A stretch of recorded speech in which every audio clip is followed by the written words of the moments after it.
Sa gitna ng isang mahalagang okasyon, habang ang mga kaklase ay masiglang umaawit ng Yesterday's Dream, isang batang babae ang tahimik na natutulog sa dalawang upuan.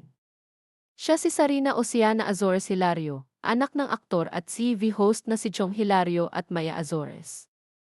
Ang viral na sandali.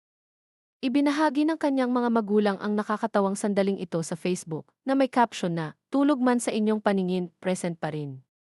Kasama ang hashtag Hard Sleep Harder. Agad itong nag-viral, umani ng mahigit 35 milyong views at 275,000 reactions. Maraming netizens ang natuwa at nakarelate sa inosenteng tagpong ito. Reaksyon ng netizens. Sarina in her lowbat era. Such a cutie, sabi ng isang netizen.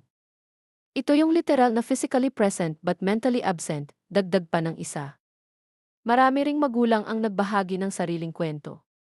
Ganyan na ganyan din yung anak ko, kung saan na lang abutan ng antok.